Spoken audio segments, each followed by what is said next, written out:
22 juin dernier, un avion de diplomates européens a atterri sur la piste de l'aérodrome de la ville d'Annaba alors qu'il n'avait aucune autorisation de survoler le ciel algérien parce qu'il s'agit d'un vol privé qui n'est pas régulier et, de surcroît, qui n'a obtenu aucune autorisation délivrée par la Direction générale de l'aviation civile et de la météorologie, DACM, a appris Algérie par au cours de ses investigations.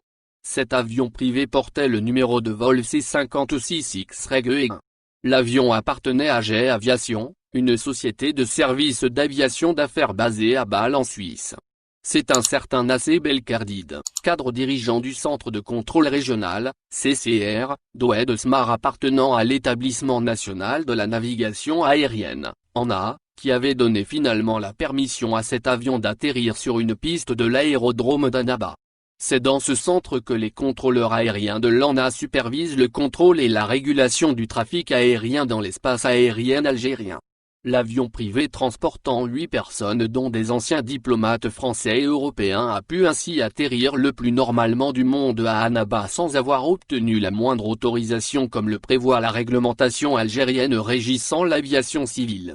Cette autorisation d'atterrissage délivrée à la dernière minute et en toute illégalité par un cadre dirigeant de l'ANA a suscité très rapidement un véritable scandale qui aurait pu porter préjudice aux relations diplomatiques de l'Algérie avec les pays de ses diplomates européens.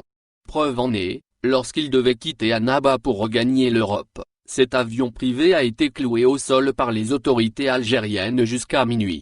Pendant de longues heures, une énorme panique a régné au sein de la DACM et même le ministère de la Défense nationale s'est saisi de cette affaire d'État alors que ces passagers européens étaient venus à Annaba pour assister aux funérailles d'un mystérieux pied noir décédé dans des circonstances que nous n'avons pas encore pu déterminer.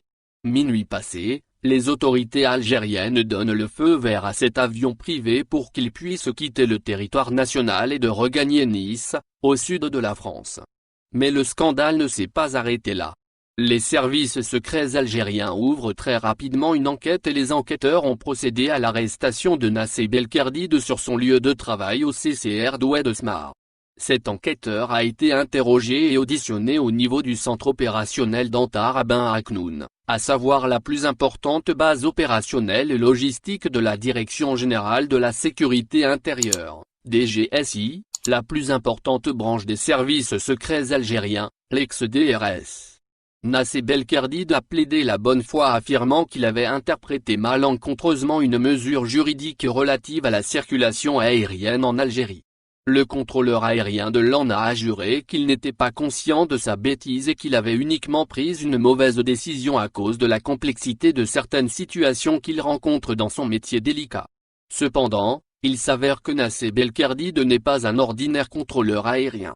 Il s'agit d'un responsable expérimenté et membre du conseil d'administration de l'ANA. Ce qui confère à cette affaire une toute autre dimension. Mais à l'ANA, la direction générale tente de banaliser cet incident étrange et intrigant en promettant seulement d'imposer des sanctions disciplinaires à Nassé Belkardid. Ce dernier est, d'ailleurs, l'un des plus proches amis au secrétaire général du syndicat UGTA de l'entreprise nationale de navigation aérienne, ANA, Khelifi Abderrahmane, à savoir un haut responsable controversé et sulfureux au passé douteux pendant les années 90 en raison de son obédience islamiste. Cette affaire que l'ANA veut étouffer dans un silence général ne manquera donc pas d'apporter dans les jours à venir des révélations fracassantes sur le fonctionnement opaque de cet organisme public très sensible.